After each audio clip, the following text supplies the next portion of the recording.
Baiklah, bismillahirrahmanirrahim. Assalamualaikum warahmatullahi wabarakatuh. Baiklah, di sini saya berkenalkan nama saya Fadil Qalbi Al-Fikri. Di video kali ini saya akan membahas tentang bagaimana cara membuat bab 1 penelitian, proposal penelitian.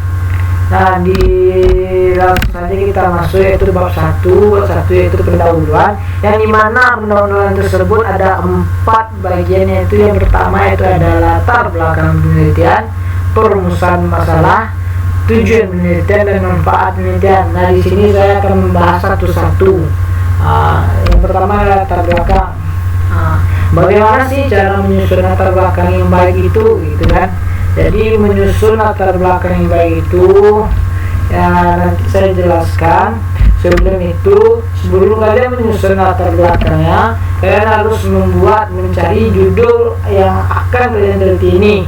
Nah, sebelum judul yang akan kalian teliti, kalian harus mencari fenomena atau masalah yang ada di suatu perusahaan, baik itu di PT, CV maupun lainnya. Nah, sebagai contoh, di sini saya sudah ada membuat fenomena masalah saya. Nah, fenomena masalah saya ini karena akibat dari COVID-19 ini kan banyak dari perusahaan yang mengalami kerugian. Nah, di sini ada rekapitulasi karyawan yang pada tahun 2020.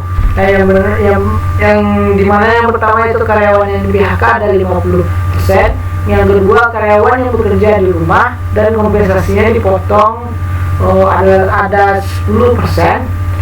Kemudian ketiga, karyawan yang bekerja di lokasi perusahaan ada 40%. Nah, dari tabel tersebut saya mendapatkan kesimpulan dan saya akan membuat judul atau kasus yang akan saya teliti. Nah, di sini dari 3 ini dan ambil 1, yaitu karyawan yang bekerja di rumah dan kompensasi yang dipotong. Nah, setelah kalian dapat yang kalian teliti ini, kalian harus mencari teori pendukung untuk yang kalian teliti ini. Nah, di sini saya menggunakan itu teori Tobing, yang dimana kinerja adalah catatan atau outcome yang dihasilkan dari fungsi suatu pekerja atau kegiatan tertentu selama suatu periode waktu tertentu. Nah, itu menurut Tobing. Jadi kalian harus mencari teori pendukungnya. Teori pendukung ini kalau saya di bagian MSDM, yaitu penelitian saya, maka tidak dari kinerjanya, maka teori yang saya gunakan untuk kinerja ini yaitu teori Tobing. Selanjutnya mencari faktor yang mempengaruhi kinerja tersebut. Nah, faktor yang mempengaruhi tersebut harus menurut para ahli juga. Nah, di sini saya menggunakan teori menurut Golung 2013, yang dimana ada beberapa faktor yang mempengaruhi kinerja karyawan, di antaranya yaitu kompensasi, lingkungan kerja, dan budaya organisasi. Nah, di sini saya sudah dapat yaitu ada kompensasi dan juga budaya organisasi. Kenapa budaya organisasi? Karena karyawan yang bekerja di rumah ini termasuk budaya organisasi. Kenapa? Karena sebelumnya orang bekerja di kantor. Nah, sekarang orang bekerja di rumah, maka berubahlah suatu budaya organisasi perusahaan tersebut. Nah, selanjutnya sudah kalian tentukan, kalian harus cari juga jurnal pendukung. Jurnal pendukung di sini yaitu untuk referensi atau untuk mendukung jurnal kalian, penelitian kalian. Nah, di sini saya menggunakan 4 jurnal pendukung, yang dimana yang pertama Gogi Barakarisma 2013, yang lima pengaruh budaya organisasi dan lingkungan kerja terhadap kinerja karyawan koperasi serba usaha setiausaha di Kabupaten Jepara. Nah, di sini juga ada budaya organisasi, ada lingkungan kerja juga. Ada di sini juga ada pengaruh atau faktor yang mempengaruhi kinerja, gitu kan. Selanjutnya yaitu Yusuf Agung Trilaksono 2016, yaitu pengaruh kompensasi terhadap kinerja karyawan pabrik gula Rejo Agung Madiun. Nah, Di sini juga ada yaitu kompensasi yang dimana sudah juga ada di faktor yang mempengaruhi kinerja. Selanjutnya yaitu ada pengaruh kompensasi dan lingkungan kerja terhadap kinerja karyawan PT GSI Cianjur. Nah, sebelumnya juga kompensasi karena di sini cuma kompensasi aja. Nah, yang jurnal ketiga ini yaitu jurnal pendukung ini memakai kompensasi dan lingkungan kerja. Nah, jadi yang keempat yaitu RM Prasi yang 2017, pengaruh lingkungan kerja terhadap kinerja karyawan hotel Daima Padang. Nah, jadi empat itulah jurnal pendukung saya. Nah, kalian tidak boleh menyamai atau copy paste jurnal dari jurnal pendukung lainnya. Nah, kalian harus membedakan jurnal kalian dengan jurnal pendukung, setidaknya tempat yang kalian teliti gitu. Nah, di sini saya sudah mendapat kesimpulan pengaruh budaya organisasi dan kompensasi ini belum ada di jurnal pendukung saya ini. Maka itu saya telitilah pengaruh budaya organisasi dan kompensasi terhadap kinerja karyawan PT Koko Mas Padang selama masa pandemi COVID-19. Nah, maka selesailah judul kalian. Nah, setelah selesai judul kalian, di sini ada dua variabel di antara judul kalian tersebut. Ada variabel independen, yang dimana variabel independen ini variabel yang mempengaruhi variabel dependen. Nah, sedangkan variabel dependen, variabel yang dipengaruhi oleh variabel independen. Nah, di sini saya memiliki variabel independen saya ada dua, yaitu budaya organisasi dan kompensasi. Nah, di sini budaya organisasi dan kompensasi itu termasuk variabel independen. Ditambah dengan X. Sedangkan variabel independen saya mempunyai satu, yaitu kinerja karyawan yang dilambangkan dengan Y gitu. Jadi kira-kira paham tentang variabel independen dan variabel independen. Nah, oke, kita udah paham, kita lanjut. Nah, di sini menyusun latar belakang penelitian. Bagaimana cara menyusun latar belakang penelitian yang baik, gitu kan? Nah, di sini sudah definisi latar belakang. Latar belakang penelitian atau research background adalah bagian pertama dan sangat penting dalam menyusun tulisan ilmiah, baik dalam bentuk paper, skripsi, tesis, disertasi atau lainnya. Latar belakang masalah penelitian menjelaskan secara lengkap topik atau subjek area penelitian, masalah penelitian yang kita pilih, dan mengapa melakukan penelitian pada topik dan masalah tersebut. Ini menurut Bergson et al. 2000 tahun 2008. Kunci dari keberhasilan menyusun latar belakang masalah penelitian sebenarnya seberapa komprehensif kita melakukan penelitian. Nah, jadi tulisan yang baik adalah bahwa dengan hanya melihat latar belakang kita, maka orang sudah paham, sudah memahami apa yang akan kita teliti ini.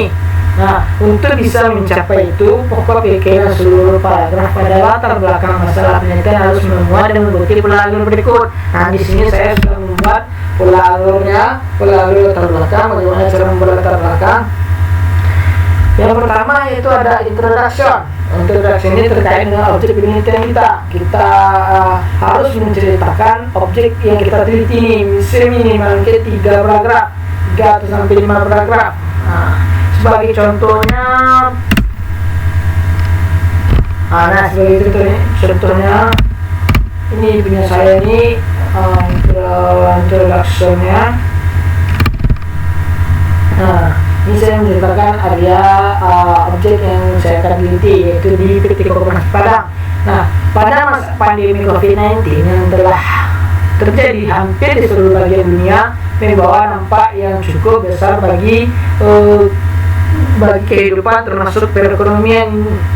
Indonesia adalah salah satu yang mengalami penurunan perekonomian yang cukup signifikan. Nah, rata-rata perusahaan di Indonesia mengalami kerugian yang cukup besar. Salah satunya yaitu PT Koko Mas Padang. PT Koko Mas Padang merupakan PT yang bergerak di bidang kokomet dan berbagai produk lokal lainnya. PT Koko Mas Padang beralamat di Jalan Raya Padang Bukit Tinggi. Nah di sini kan cuma 2 paragraf, yang sebenarnya aslinya yang saya buat ada 3 paragraf. Nah itu selebihnya menceritakan tentang objek yang akan saya build ini. Nah setelah itu selesai membuat introduction. Nah selanjutnya kita membuat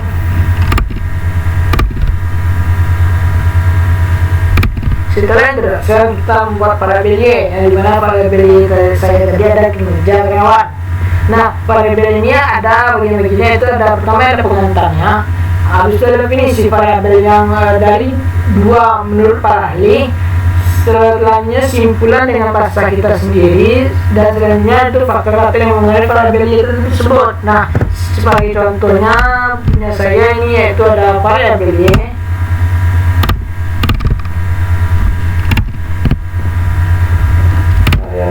saya.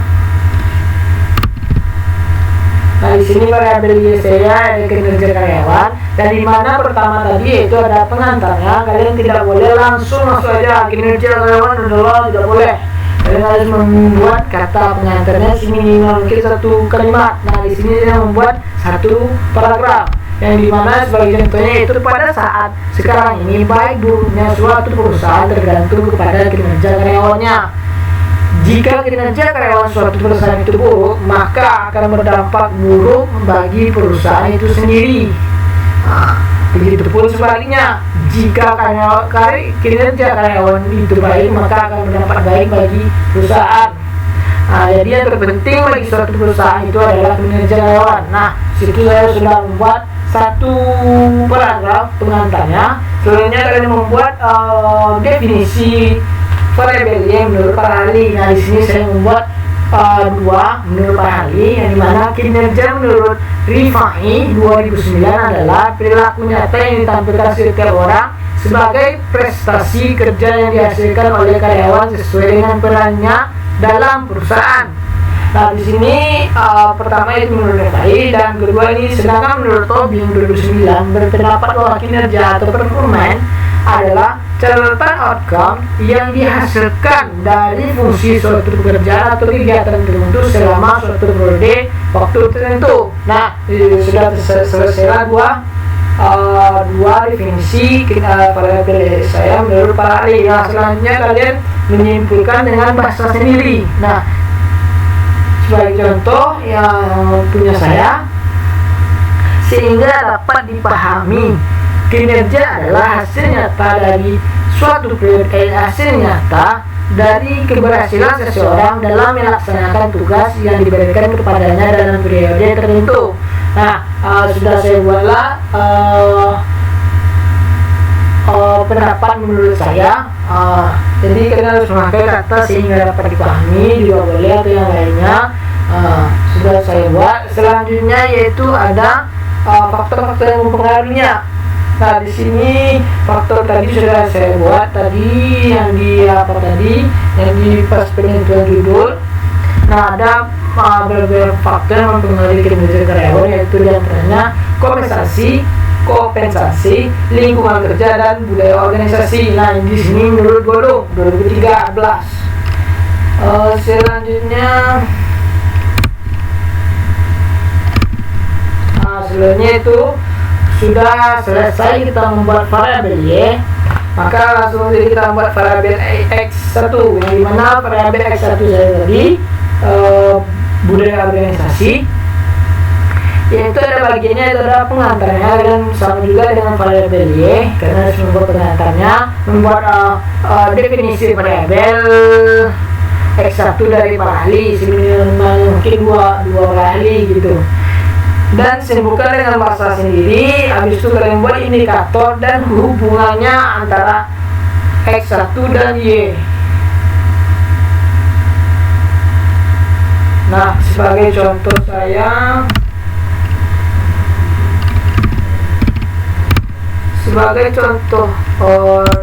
punya saya itu yang variabel X1 nya itu budaya organisasi, yang dimana ada pertama kata pengantarnya, yaitu pada saat masa pandemi COVID-19 ini ternyata kinerja karyawan suatu perusahaan menurun karena akibat dari virus COVID-19 ini.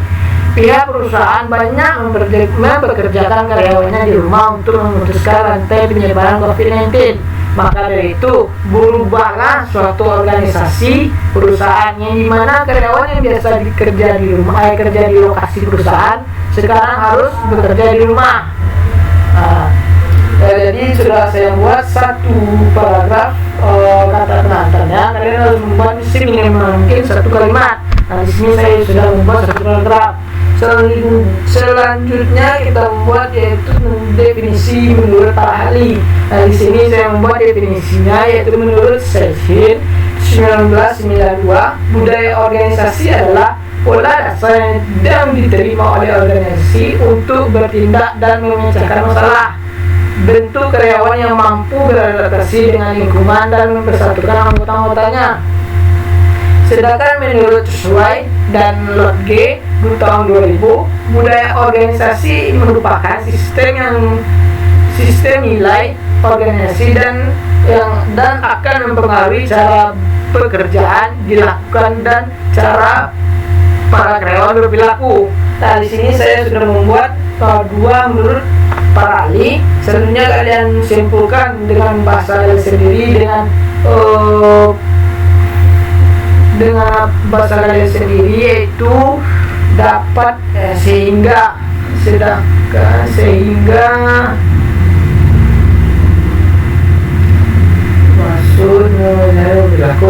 dapat dipahami bahwa yang dimaksud dengan budaya organisasi adalah sistem nilai organisasi yang dianut oleh anggota organisasi yang kemudian mempengaruhi cara bekerja dan berperilaku dari para anggota organisasi. Nah, di sini saya sudah selesai membuat simpulan dari dua definisi paragraf dari dua definisi para ahli tersebut. Nah, selanjutnya kalian buat indikator dari variabel X tadi. Nah, di sini saya sudah membuat indikatornya, yaitu ada indikator budaya organisasi menurut Enchegena tahun 2000, yaitu hubungan manusia antar manusia, kerjasama, dan penampilan karyawan. Nah, di sini saya sudah membuat indikatornya. Selanjutnya indikator yaitu hubungan antara X1 dengan variabel Y dengan variabel X tadi, dengan variabel X1 saya ini.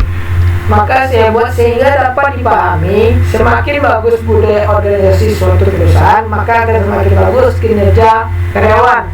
Nah, di sini sudah ada variabel X saya ini, variabel X1, dan variabel Y saya itu kinerja karyawan. Oke, jadi selesailah kalian buat variabel X1, maka selanjutnya kalian buat variabel X2. Variabel X2 saya itu kompensasi, yang dimana sama persis caranya dengan variabel X1, yang dimana juga ada pengantar, definisi, simpulan, indikator, hubungan antara X dengan Y, itu X2 dengan Y, variabel Y juga sama persis. Jadi setelah kalian, kalau saya mempunyai 2 variabel X, kalau kalian mempunyai 3 atau 4, kalian harus membuat alurnya seperti ini, X1, X2, X3, X4 gitu kan. Nah, selanjutnya setelah kalian selesai, kalian harus membuat fenomena masalah penelitian ini. Yang dimana fenomena masalah tadi sudah kalian buat dari pertama tadi. Yang di sini kalian tinggal kopikan aja yang data ini, kalian masukkan di sini. Kalian masukkan di sini. Jadi setelah kalian masukkan, kalian tambah itu tabel 1.2, yang dimana artinya tabel pertama halaman kedua gitu kan. Jadi sebagai contoh punya saya, rekapitulasi karyawan PT Koko Mas Padang tahun 2020. Nah, di sini sudah ada karyawan yang di PHK 50%, karyawan yang bekerja di rumah dan komersial 20%, habis itu karyawan yang bekerja di lokasi perusahaan 40%. Nah, di sini saya mendapatkan sumbernya, yaitu dari langsung pergi ke survei dari PT Koko Mas Padang, Jalan Raya Bukit Tinggi, kilometer 21. Nah, disimpulkan dari tabel tersebut. Dari tabel di atas dapat kita lihat bahwasanya jumlah karyawan PT Koko Mas Padang yang bekerja di rumah dan kompensasinya dipotong pada tahun 2020 adalah 10%. Jadi kalian harus menyimpulkan yang kalian teliti tersebut. Di sini saya sudah menyimpulkan. Setelah kalian buat, maka saya fenomena masalah kalian. Setelah fenomena masalah kalian membuat, maka kalian membuat kutip satu penelitian terdahulu. Kutip penelitian. Jadi sebelumnya kalian sudah telah membuat 4 jurnal pendukung. 4 jurnal pendukung. Pas kalian membuat jadi membuat judul tadi. Jadi dari 4-nya kalian kutip salah satunya. Cuma salah satu dari 4-nya kalian kutip. Kalian tinggal kalian copy-kan aja lagi. Kalian pindahkan. Setelah